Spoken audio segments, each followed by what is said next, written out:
Hey guys, I just wanted to come back with a little bit more of an upbeat message than I did last night. I was very tired. It was very late, but I felt like I needed to speak to you guys about some things going on. And what I want to do today is just bring some hope and some lightness and some things that we can do to make things better. The first thing is really take care of ourselves, like health, health, health. Getting out in nature, it is so healing. Put your feet in the soil, do some grounding, put your feet in a body of fresh water. Get out in nature, go for walks, hug a tree. It's really profound and can really help shift things. Just to sit beside a river and listen to the sound of the running water.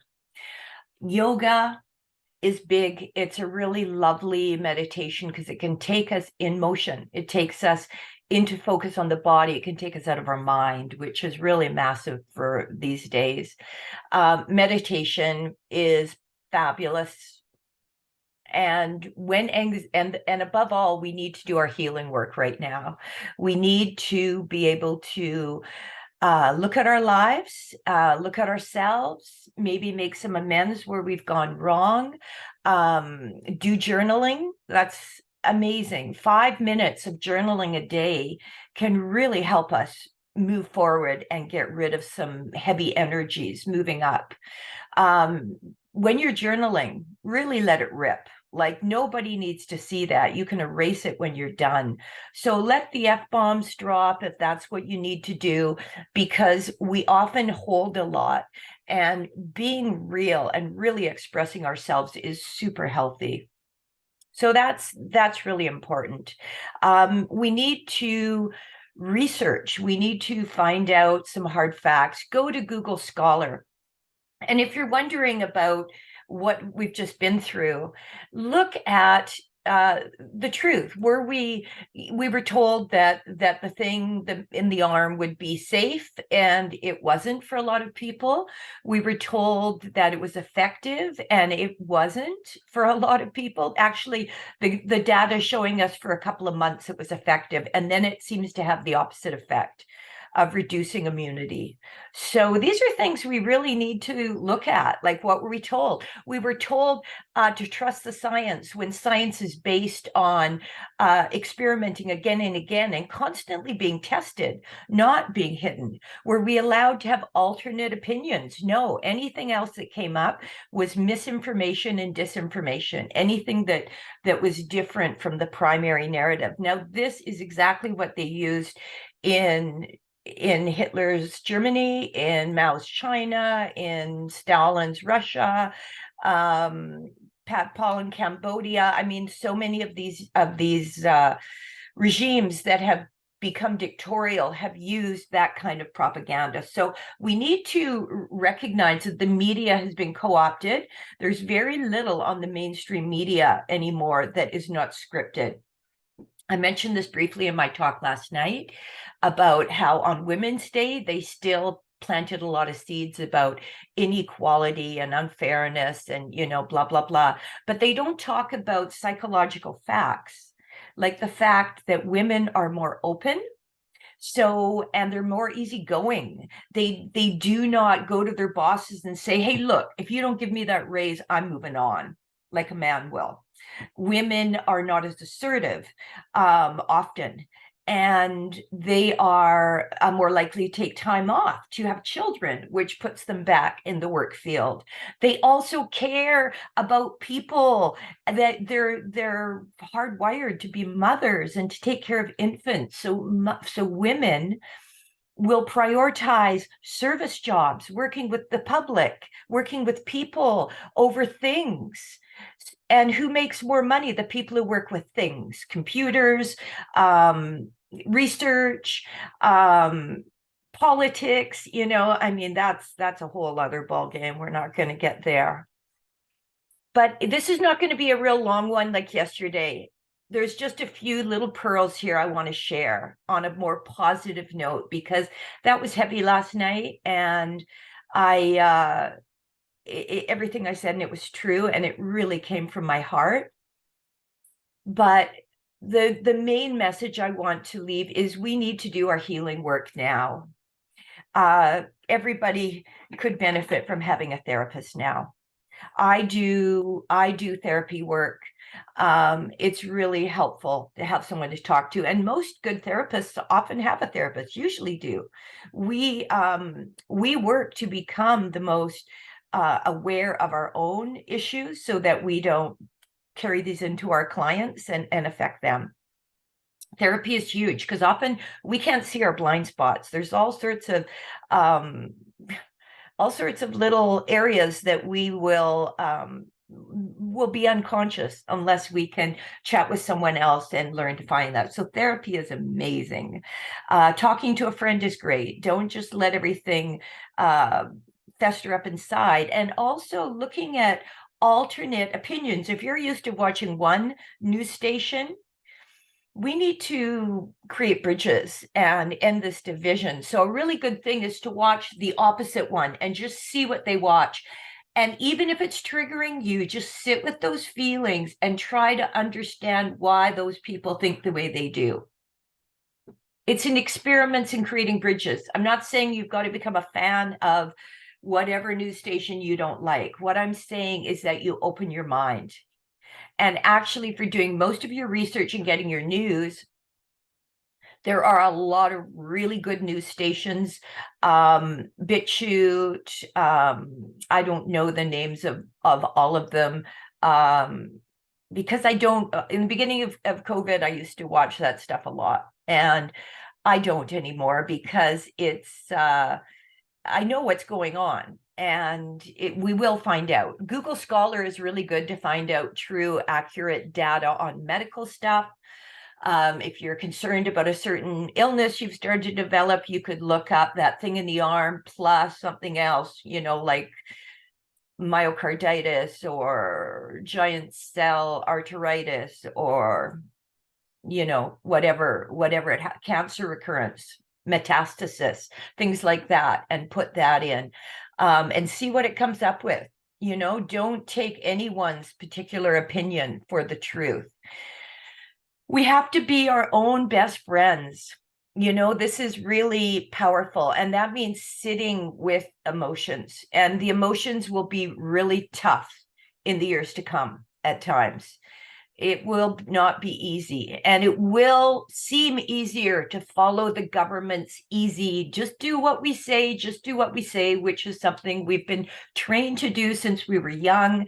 The education system does a really good job of teaching us that around authority, but we need to be our own number one authorities. We have the spark of light, of love, of divinity within us, and it will speak to us if we take time in silence. Silence is fabulous. And when you hit a wall and you find like you're being triggered, your insides are going, just stop and breathe. Count to 10, even 5. Just stop and feel. And if it feels really uncomfortable in your gut or your chest is tightening, just watch it, feel into it. And the more attention we bring to these areas of discomfort in our body, the more they dissipate. This is why we have such trouble feeling our feelings, because we've been trained since we were young to distract. So instead of putting on Netflix or pouring a glass of wine or smoking a joint or whatever, a myriad things we do to distract ourselves, shop, why not go into silence? Why not take a walk in nature? And as far as research goes, there's some really great documentaries on YouTube. They can teach you a lot. And start looking at people's profiles that have been speaking out about this stuff for a while, and look for different links and do some hard research, because this is a legacy you can leave for your grandchildren, because we are in a really unusual time. And there is going to be a much more beautiful world, but the worlds are going to divide. because this darkness that's based on materialism, control, power, violence, corruption, it's going down another route, and it's trying to take humanity with it. That's what this is all about. But there is the spark of love within us, which is within us and which is trying to take us another way to that more beautiful world we know is possible. And there's lots of us that have woken up to this and are following that path and are having a lot of peace and contentment in our lives, despite the emotional turmoil that does come up to be purified. We can't get away from it at this time. It was not meant to be an easy time, but it's an incredible time to be alive. It's an incredible time to be alive. And maybe do some research too on cognitive dissonance and how that affects us, why it's so hard to hear these things, why you want to turn off as soon as somebody starts talking about what's going on and you want to instead distract yourself. It makes us feel more comfortable, but it's not what's going to help our children and our grandchildren or ourselves in the long run.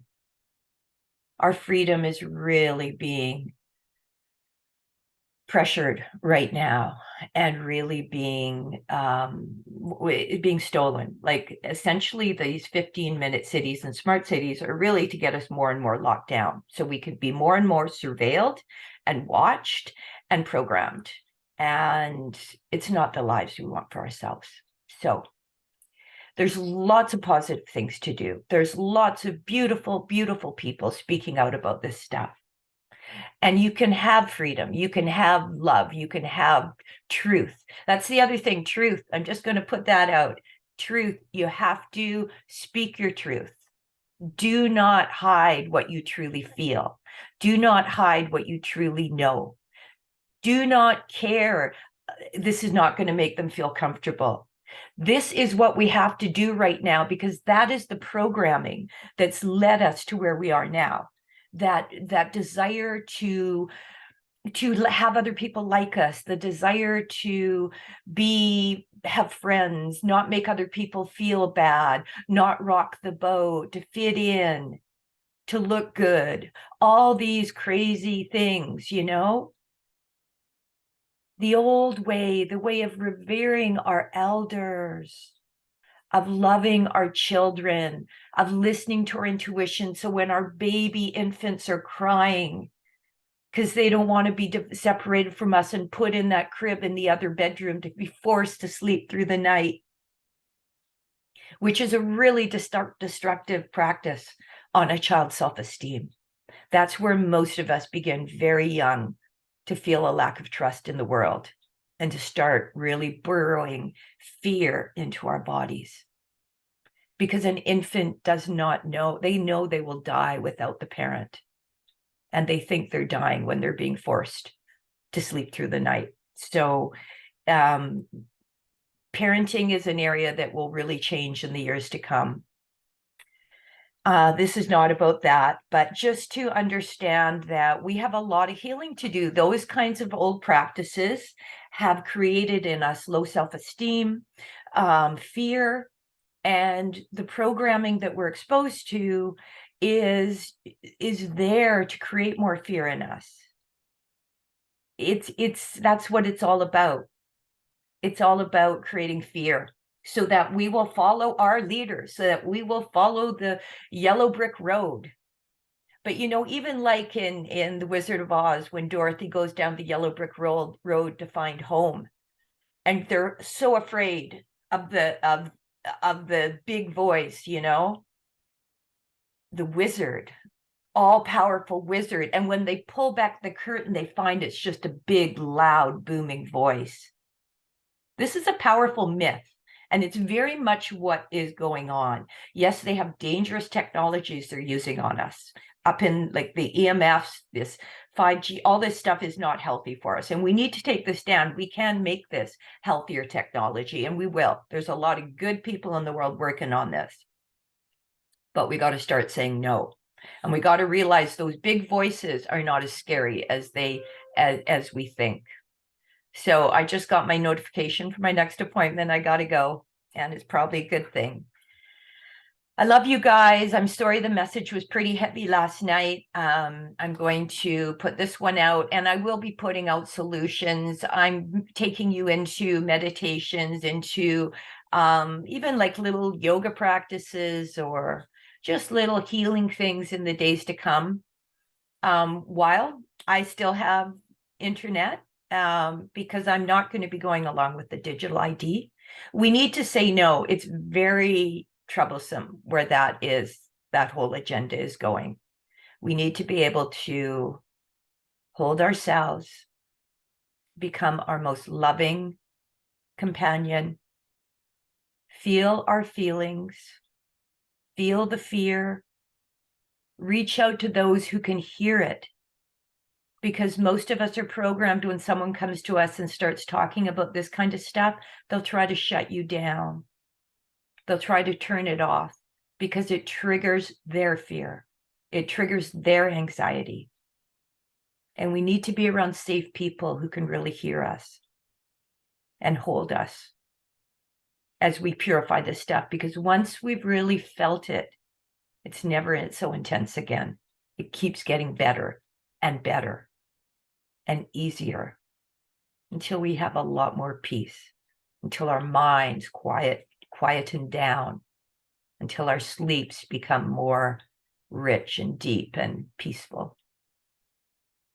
So I wish you an amazing day and loads of love in your life. And I really care about you. And I'm sending loads of love. And we can do this. We are doing this. But we've got to face the facts. And we've got to take care of ourselves. So please take care of yourself